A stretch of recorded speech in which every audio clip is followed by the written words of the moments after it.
我爹双腿残废，竟命人将轮椅台上摆放整齐的玄冰垛，再将脖子套进白绫，他要等冰块慢慢融化，轮椅下坠便能缓慢窒息而死。哼，我爹这千亿家产可不能便宜了外人。王爷，这血，积压了3年的淤血，竟被这娃娃给气出来了。想继承本王的遗产。圣旨到！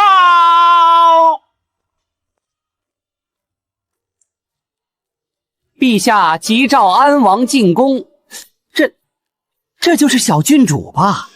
陛下说了，要把小郡主也带上。陛下，那就是爷爷喽，听起来是个比爹更大的大腿。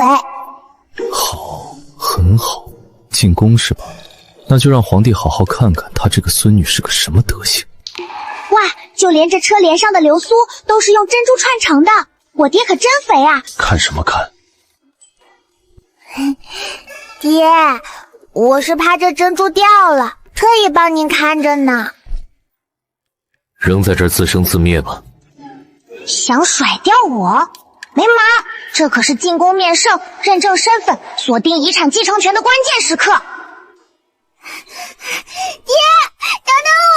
爹，你别丢下糖糖！那个坐轮椅的冷面王爷跑得飞快，后面跟着个泥猴子似的小团子。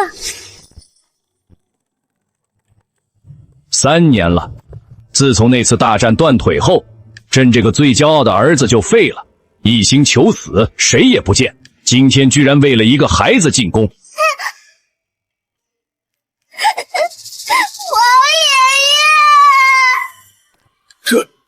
这就是朕的孙女。地板都是纯金的，皇宫果然更富。皇爷爷，您快救救爹爹吧！爹爹他太苦了，爹爹穷啊，府里都没米下锅了。什么？胡说八道！本王何时？爹，你别瞒着了！皇爷爷，爹爹说王府的钱都被坏人骗走了，他活着也是拖累。残疾王爷被家中刁奴欺压，为了女儿能吃饱饭，不惜上吊自尽。混账！堂堂安王府竟然被欺负到这个份上，内务府那帮奴才都该死！父皇，儿臣没……你闭嘴！朕知道你傲气，不肯说。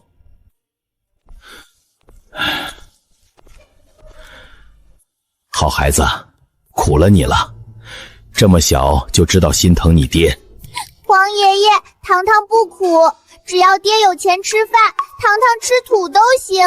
来人，赏安王府黄金10000两，赐御膳100道，把那些克扣安王府用度的奴才全都给朕杖毙。黄金10000两，发财了！这波卖惨简直血赚！谢谢皇爷爷，皇爷爷万岁万岁万万岁！好一个大孝女，这哪里是来认亲的？这分明是想来气死我，好直接继承遗产的。好啊。皇上，永王求见，说是安王府流落在外的小郡主找到了，正带在身边呢。哦吼，那个假千金，我的好姨母苏婉柔带着那个冒牌货来了。安王府的小郡主找到了。皇爷爷，是有人来找糖糖吗？参见父皇。灵儿，快叫皇爷爷。皇爷爷，灵儿好想你呀。这怎么又来一个？哎呀，这哪里来的小乞丐？怎么能在御书房这种地方？好臭啊！陛下，这脏东西别冲撞了龙体。三弟，你这是从哪儿捡来的野丫头？居然带到父皇面前，也不怕丢人现眼？姨母，你这记性不行啊！我是顾唐，我娘是你亲姐姐苏映雪。当初不是你把我扔到乱葬岗的吗？陛下明察，这黄毛丫头信口雌黄，灵儿才是安王的亲生骨肉。我有姐姐留下的信物为证。那是我当年给映雪的定情信物。我娘的东西，那就是我的。放肆！哪里来的野丫头，敢打本王的侄女？来人，拉下去打死！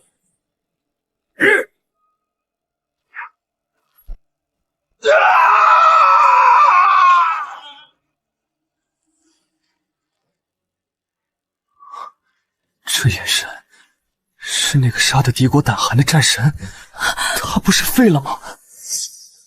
本王还没死，什么时候安王府的人轮到你们来管教了？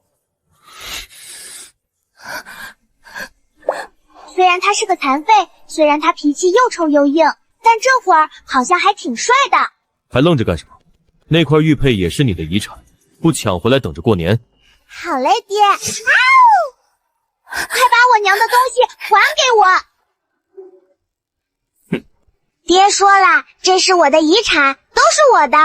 陛下，姐姐临走前把玉佩交给我，千叮万嘱，这是安王当年赠予她的定情信物，里面藏着姐姐亲手写的绝美情诗，设有极为精妙的机关，若是这野丫头打不开，便足以证明她是冒牌货。父皇，三弟妹当年也是京城有名的才女，她留下的机关定是风雅至极。这野丫头一身市井俗气，只知道要钱，怕是连这玉佩的边儿都摸不透。情诗，映雪当时接过玉佩，只看了一眼，就嫌弃的放在桌子上了。皇爷爷，我试试。要是我打不开，刚才夺的金锁金钗、安王府继承权，我都不要了。哦，若是打开了呢？好，你要是能打开，脑袋给你当球踢都行。我要你的头干嘛？又不值钱。发财发财，招财进宝，天灵灵地灵灵，太上老君急急如律令，开！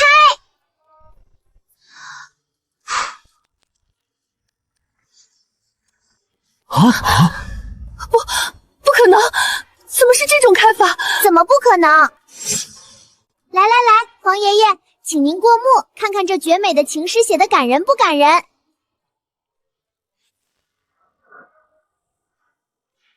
哈哈哈哈哈哈！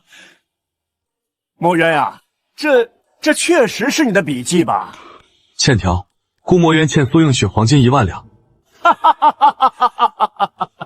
朕记得你当年的字就是这么风骨峭拔。身份确实无疑了，但这该死的羞耻感是怎么回事？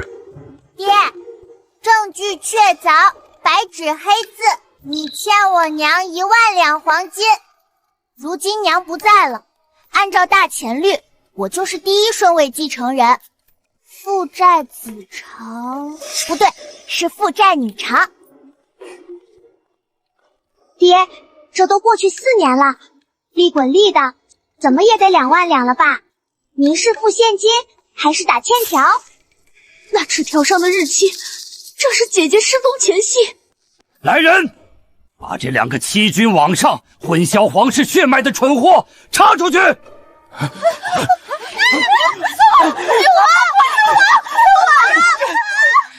行了，既然误会解开，墨渊，你就带着你的债主回府吧。至于那2万两黄金，你自己想办法。朕虽然有钱，但这毕竟是你的青春损失费吧？爹，是要现在还钱吗？其实我不挑的，银片也行。想继承遗产，想要那1万两黄金，那可是我的血汗钱。好，安王府不养闲人，更不养文盲。明天卯时送你去国子监读书。啥？考不到甲等第1，这张欠条作废；考不到前3，没收所有零食。要是敢逃学，本王就用那根绳子把你吊在王府门口当晴天娃娃。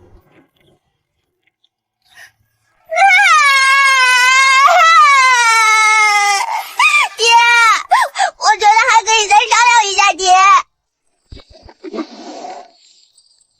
虽然没死成，但这日子似乎也没那么难熬了。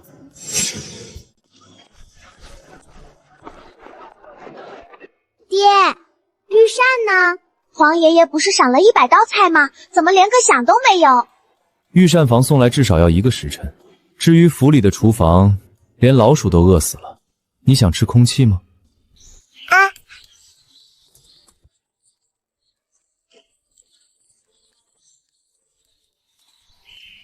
老奴见过王爷。哟，这就是小郡主吧？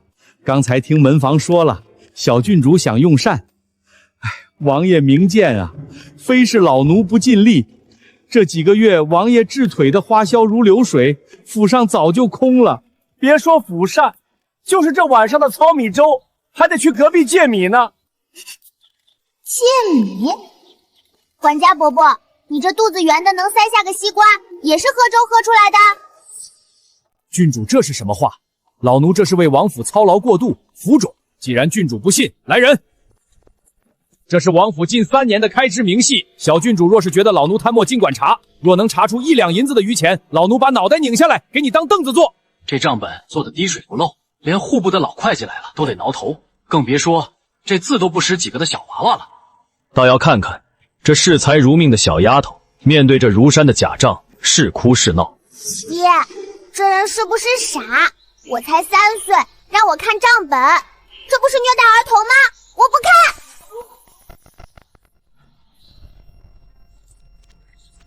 小郡主既然看不懂，那就别怪老奴无能为力了。今晚只有冷水馒头，爱吃不吃。慢着，我是看不懂账本，但我鼻子灵啊。你身上有巨福楼脆皮烧鹅的味道，还是刚出炉不到半个时辰的，还有这酒味。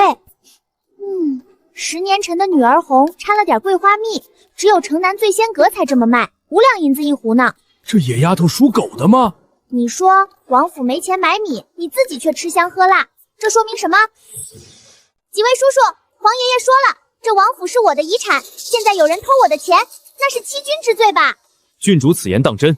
当真，简直比真金还真。那个屋里查账怎么说来着？对，抄家，给我搜他的身，搜他的房。你敢！我是王府的大管家，是王爷的乳母举荐的人，没有王爷的命令，谁敢动我？动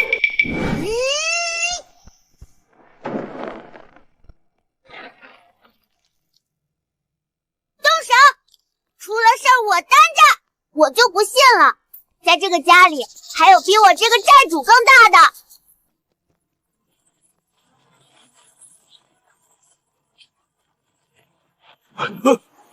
哇，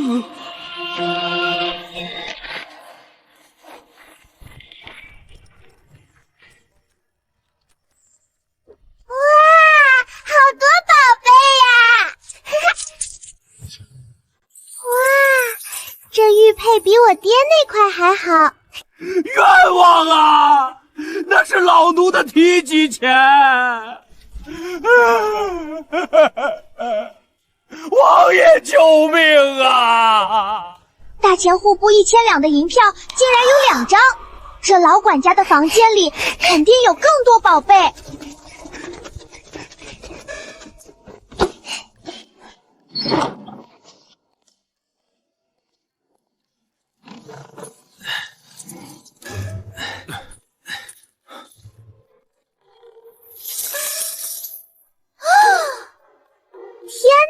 管家伯伯，你这哪里是管家？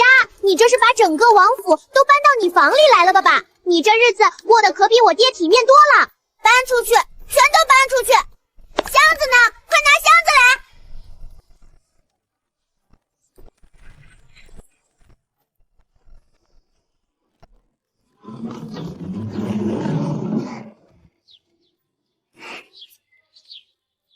怎么，这就是你要继承的遗产？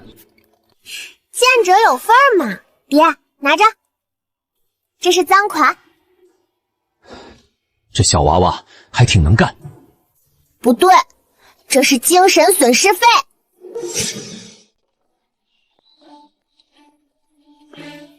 这里就是安王府，如此乌烟瘴气，成何体统？老夫乃国子监祭酒，奉陛下之命，特来考教小郡主的学问。既然小郡主精力如此旺盛，那便现在开始吧。若是不通文墨，明日去了国子监，也是丢人现眼。比讨债更可怕的东西，补课老师上门啦！有辱斯文，简直有辱斯文！王爷，此女满身铜臭，目无尊长，若是入了国子监，岂不是要坏了那池圣贤水的清气？老夫绝不同意。老头，你吵到我的钱睡觉了。你听听，你听听！哼，你还真的想脱逃？爹，把这老头插出去吧，我在数金子呢，他挡着我光了。祭酒大人说的也有几分道理。安王府虽不复往日荣光，但也不能送个草包去国子监丢人。谁草包？我那是大智若愚。是吗？既然你说自己不傻，那总该识数吧。若是连基本的算学都不通，这万两黄金你也算不明白，放在你手里也是浪费，不如充公。哼，你想得美！出题，现在就出。算错一个铜板，我把头拧下来给你当囚鸡。哼，好个狂妄的黄口小儿！既然你不知天高地厚，那老夫便考考你。听好了，大前北境有驻军10万，需从京城运粮，路途3000里。征伐民夫5万，每名民夫负重6斗，每日耗粮2升，大军每日耗粮2000担。若要保证大军1月之粮，除去路上损耗与民夫口粮，运抵边关时，需从京城发粮几何。这哪里是考教3岁稚童，分明是科举算学压轴大题，甚至还涉及统筹与损耗，稍有不慎，便是差之毫厘，谬以千里。这老东西下手还挺狠。等等，民夫也是人，回城不给饭吃吗？还有，这粮草是精米还是糙米？折损率按多少算？还有中间商吃回扣吗？这得算进成本里呀。按旧例，无回扣，精米速算。哦，那就是理想状态下的模型喽，真不严谨。来人，取算筹来。不用那破棍子，太慢了。55256848，民夫损耗做分母，总成做分子，积分不对，这里用不上积分，直接套公式。时需发粮643200担又5斗。这怎么可能？若按现在京城市价，1袋精米1两3万银子，折合白银836160两。而且这个运输方案亏大了，简直是败家子。胡言乱语，何来败家之说？笨啊！3000里的路你用人背，民夫吃的比背的还多，为什么不征用牛车？1辆牛车能拉10担，耗粮只有民夫的1半，换成牛车还能再省10万2千两白银啊！不可能，带老夫算来，一定是蒙的。去搬吧，都搬我屋里去。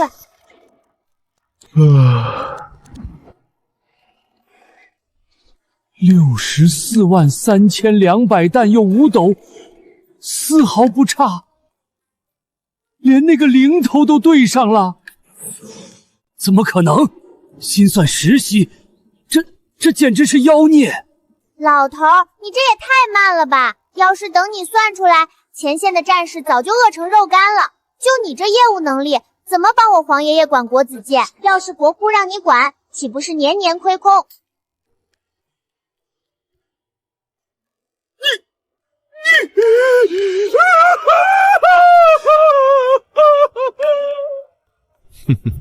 祭酒大人，看来本王的女儿虽然不通文墨，但在爱才这件事上确实天赋异禀。这算学一科还需要修习吗？王爷，此女虽有小聪明，但毫无德行，更需入国子监严加管教。切，玩不起。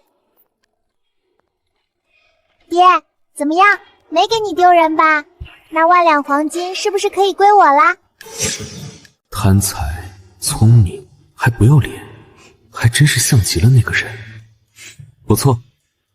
耶！既然算账算得这么清楚，那正好，明日去国子监，除了读书，顺便把这些账都给本王收回来。收不回来，你就别想吃饭。对了，不仅要收本金，利息也得按你刚才心算的标准来。爹，你放心，这活我熟，咱们亲父女明算账，55分。19。爹，你也太黑了吧！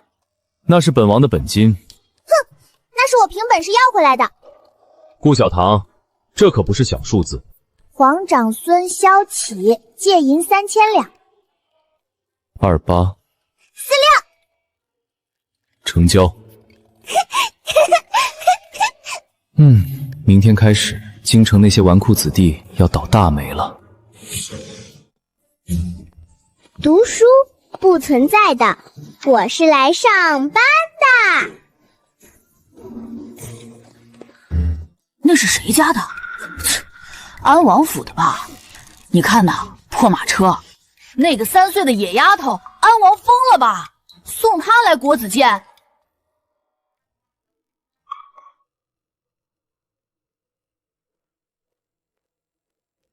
站住！安王废了3年，安王府早就是京城的笑话，欺负一个没娘疼、爹又不靠谱的野丫头，谁会有心理负担？这鸡真肥，这腿真壮，红烧一定很香，炖汤更是大补。你看什么看？我在看钱。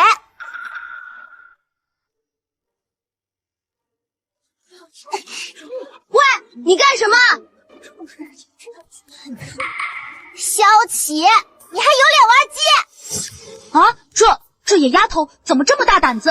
宣和3年5月，你借安王府本金3000两，用于地下斗鸡场翻本，说是借，其实是偷拿了我爹的印章去钱庄支的。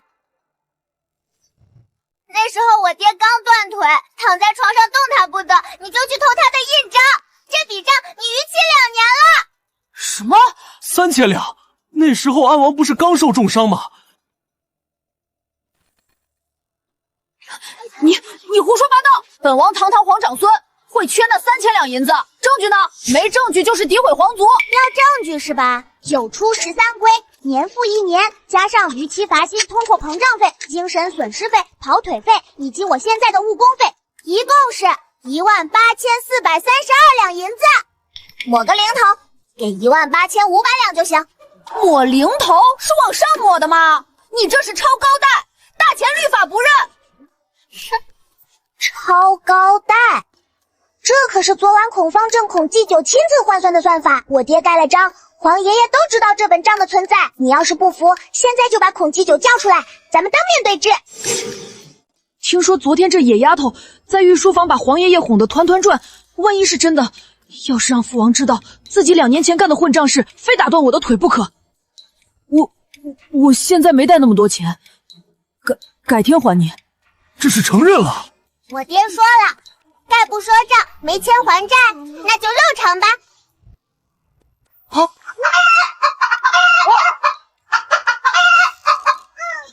我的大将军，我的大将军，这可是本王花了1200的西域神鸡，也就4斤重，肉质有点老。算了，抵你100两利息，剩下的咱们慢慢算。礼部尚书家的李公子，听说你拿我爹的《寒江独钓图》去抵了赌债。户部侍郎家的小儿子，你上个月是不是偷喝我爹爹埋在树下的女儿红？下一个是谁？快跑！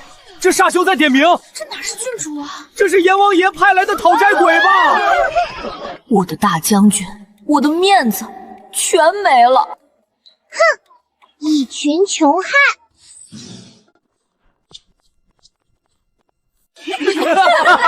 安王府连个像样的书童都顾不起了。这种眼神太熟悉了。躲什么？账房要有账房的底气，给我挺直腰板。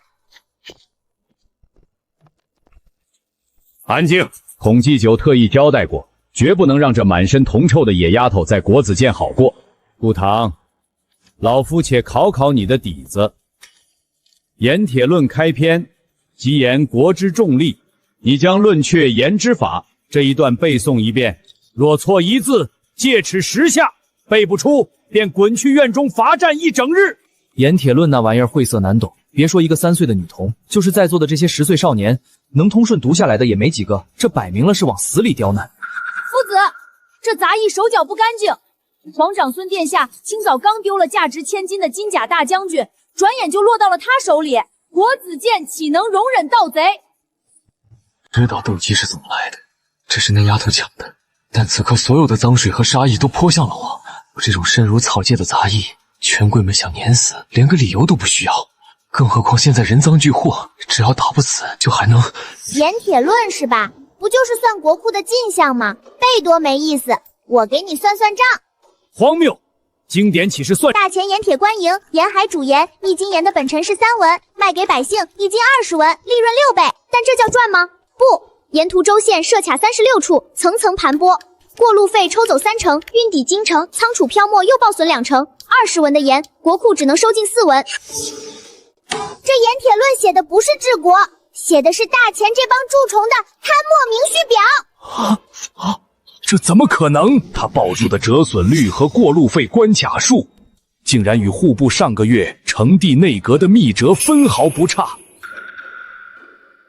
这真的是3岁能懂的东西。背完了，接下来咱们算算另一笔账。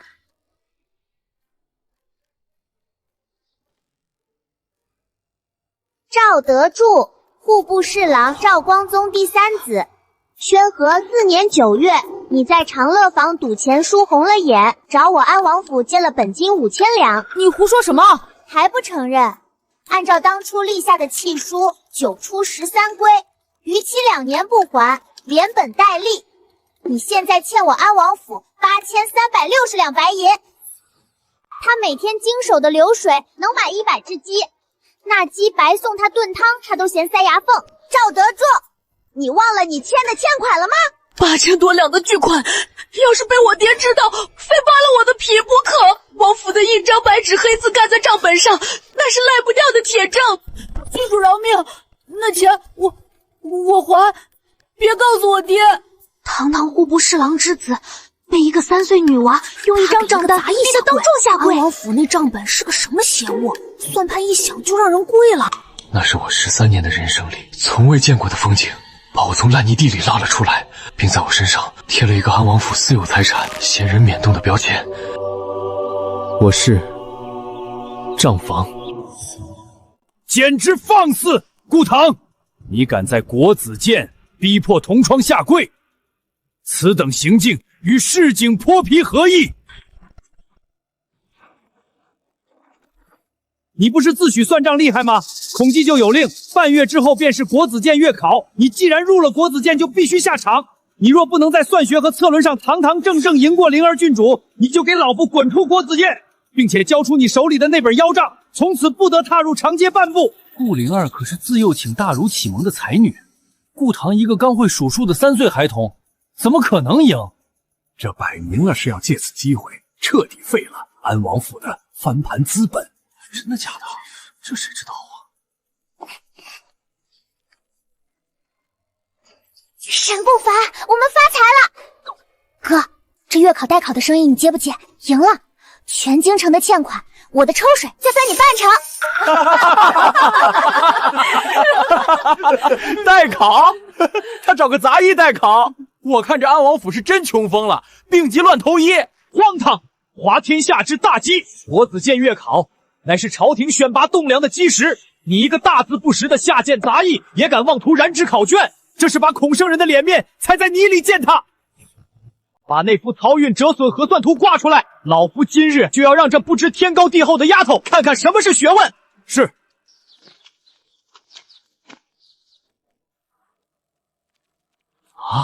这顾堂，这可是户部尚书去年亲自出的考题，别说他一个扫地的，就算是户部那些拨了半辈子算盘的老吏，看着这图也得算上整整3天。他要是能看懂这上面的一行字，本王今天就当着全堂的面，倒立把这方砚台生吞下去。这可是你说的，少废话，开盘口，我坐庄，压我哥解不出这破图的1赔1，压我哥能解出的1赔10，买定离手。有种的就拿钱砸我，别光动嘴皮子。白捡的钱不要白不要，这野丫头是来散财的吧？本王压她是个废物，解不出。我压500两，解不出。我压1000两银票，我把这块玉扳指压上。发财了，发财了！他甚至都没有问过我一句，到底会不会算，就把后背交给了我。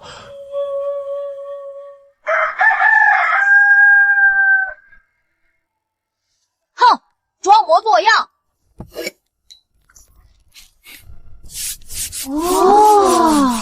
这他连算筹都不用。他写的这是什么算法？没有天干地支，直接列阵。哇！解好了。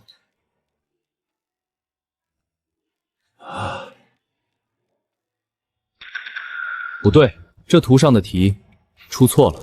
什么？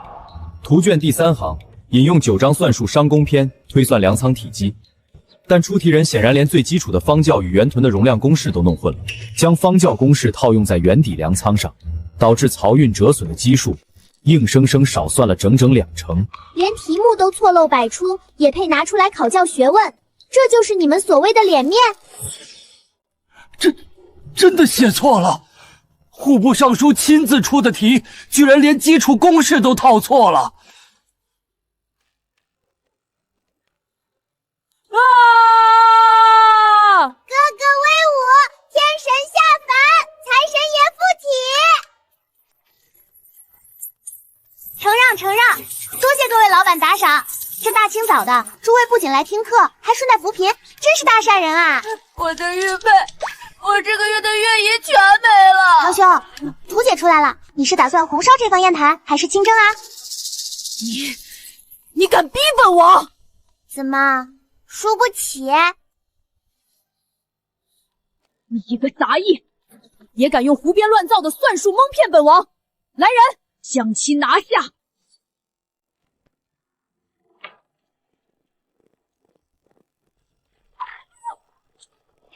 在国子监，这群权贵解决我，比裁扁一只蚂蚁还容易，但我不能退。哥，不要怕！住手！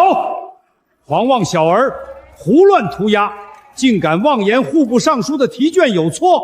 国子监乃圣贤之地，容不下这等狂悖之徒，打折手脚，扔进诏狱。就是一个扫地的，懂什么9章算术？哈哈哈哈！肯定是瞎猫碰死耗子蒙的。打折他！这等杂役活着也是浪费米粮。皇爷爷，救命啊！有人要抢你的钱了！放肆！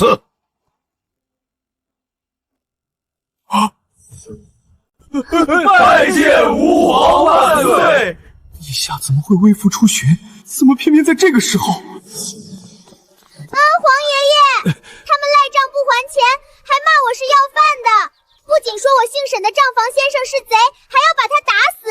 您的孙子说好了要生吞砚台，现在也不吞了，他欺君啊！袁启，你要打死谁？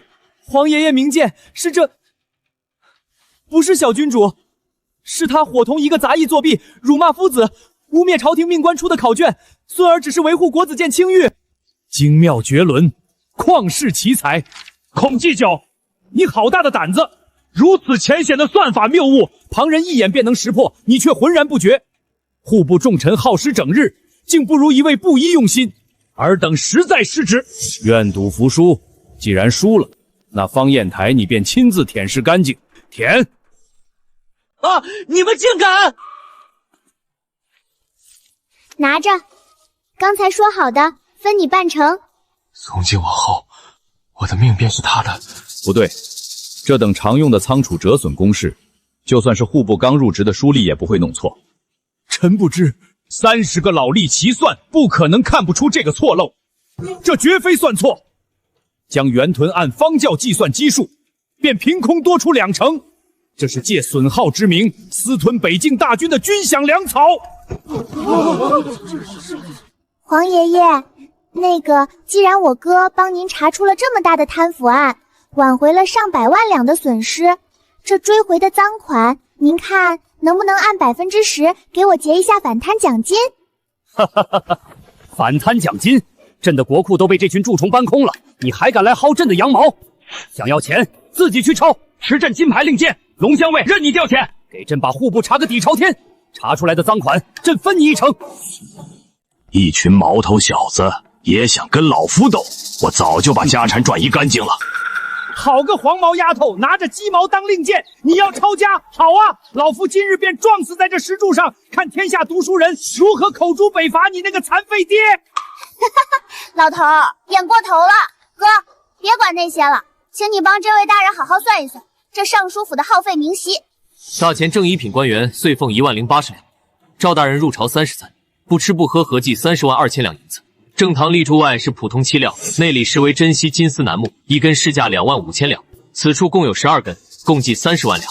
这院里的假山石看似寻常，实则是江南特供的太湖奇石，一石运费1两银，这片石镇光运费便要6万两。天啊，这赵府用金丝楠木做柱子，还说没钱！天哪，这一根柱子够咱们全城百姓吃1年肉了！乖乖，那是祖上余荫，先祖随先帝征战，这乃是朝廷赏赐。你们无凭无据，怎能私闯民宅？要证据是吧？陆叔叔，这种空心墙一般怎么开？空心墙？你想干什么？这是老夫的祖宅，你敢动我一砖一瓦，老夫就……我就拆！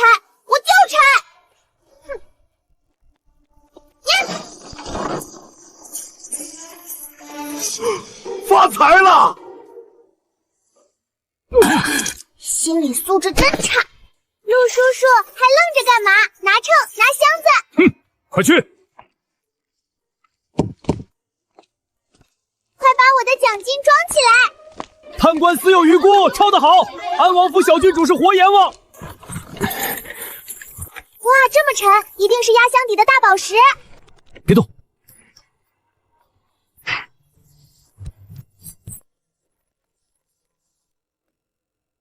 这个赵维远不仅仅是贪官，他还是3年前那场几乎埋葬了我爹，让安王府坠入地狱的通敌帮凶。启禀王爷，据探子来报，小郡主砸了户部尚书府的正堂，砸出了5万两金砖，赵维远吐血昏迷了。好得很，本王还没死，他就急着去国子监开盘口，抄朝廷正一品大员的家。这大孝女真当满朝文武是纸糊的，备好家法，等他滚回来，本王今日非打折他的腿不可。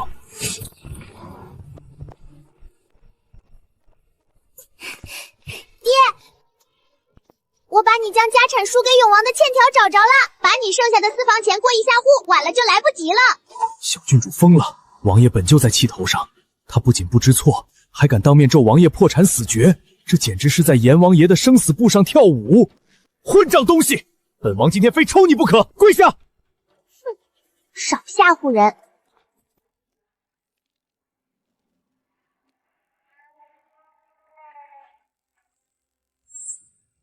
3年前，10万北境铁骑全军覆没，我的双腿也被敌军的马蹄应声踩断。我找了3年的真相，此刻就在这张羊皮纸上。原来不是敌军狡诈，而是我的好兄弟永王萧玄联手户部尚书，将我军的粮草和伏击点尽数卖给了外敌。国仇家恨，10万亡魂的惨叫在耳边凄厉回响，如岩浆般炽热的悲愤在疯狂撕咬。看清没？这烂摊子本宝宝可不继承。王爷跪天了！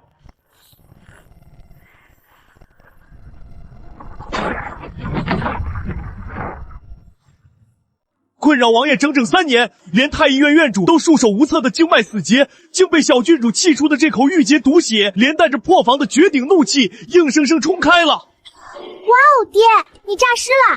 你内力这么高，去天桥底下表演胸口碎大石，一天能赚多少钱？55分账干不干？废了3年的腿，有知觉了，想分账？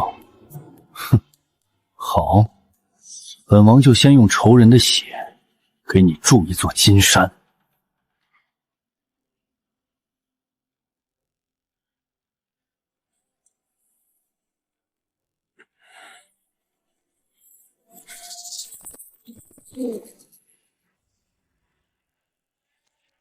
王爷，赵维远被抄家密信入安王府，立刻封锁城门，调集所有私兵，拿本王虎符去京郊大营调兵，不惜一切代价，今夜踏平这安王府。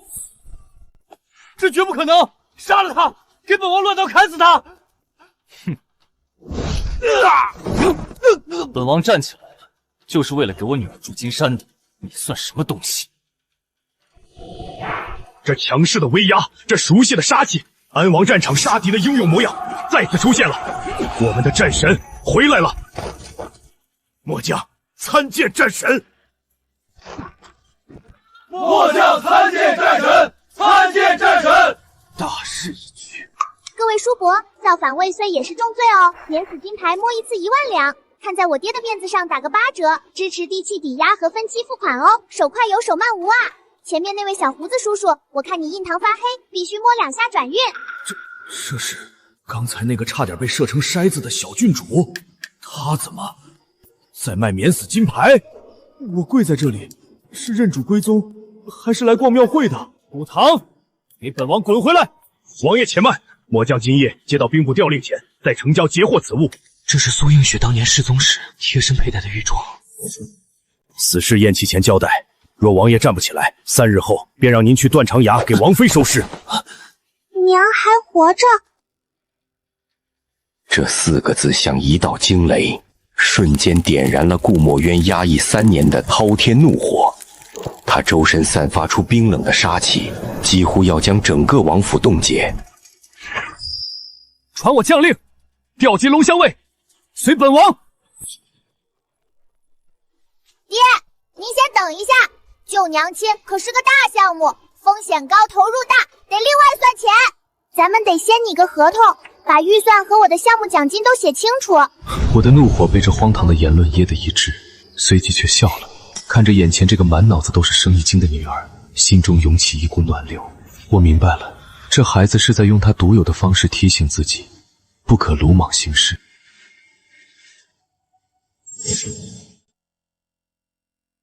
黑衣人挟持的女子，难道是苏映雪？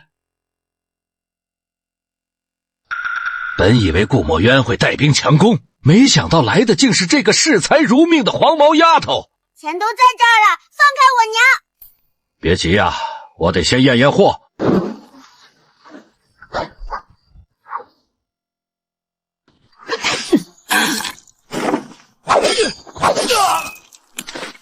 快跑，快跑！娘亲，我好想你啊！我不在的这几年，你不仅没赚到钱，还欠了女儿这么多债。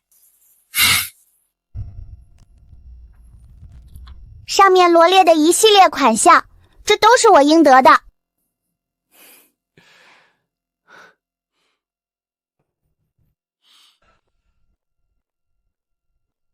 从此，安王府的库房钥匙交到了我的手中，而对我来说，安王府真正的遗产，此时才算真正到手。